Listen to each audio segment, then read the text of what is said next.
Okay, more functions. We are almost ready.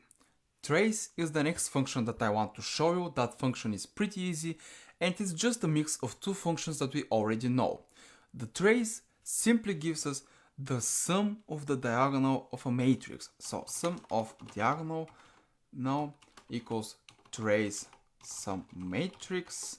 Let's run it and we get an error because my matrix is not a square matrix. Now, this is one of the shortcomings of the trace function, that it only works on square matrices. Now, here we have a 5 rows by 6 elements matrix.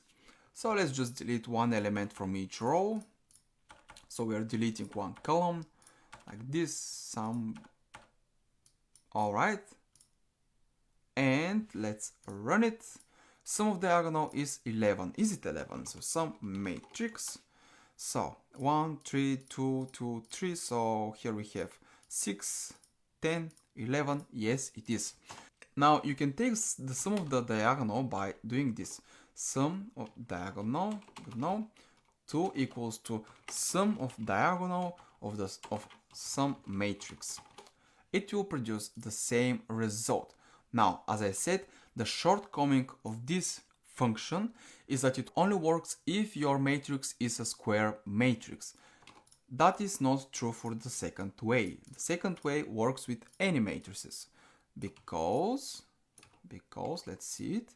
There we have it, 15, so some matrix, the diagonal of some matrix. We have seen this function, we know what it does. Will give us the diagonal regardless of the size of the function. And we can even shift that diagonal, we know this, so we can shift it by 3 and we will get some other diagonal, but we will also get the sum of that diagonal. Now, the trace does the same thing. The trace will give you the sum of the diagonal only if the matrix is square. Now, next, so this is diagonals. Next, we have the rank of a matrix. Rank of a matrix, pretty simple. Simply use the rank function on a matrix, and there you have it. The rank of our matrix is 6. Determinant, calculating the determinant. So determinant of matrix equals that of some matrix, and there it is. By the way, this will not work if we use a non-square matrix, so we can get the determinant only of square matrices, as you can see here. Now, let's move on. And finally, inverse matrix.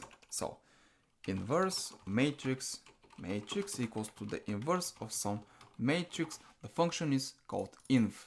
Run it, and there you have it, the inverse matrix. It's a big matrix, but there it is.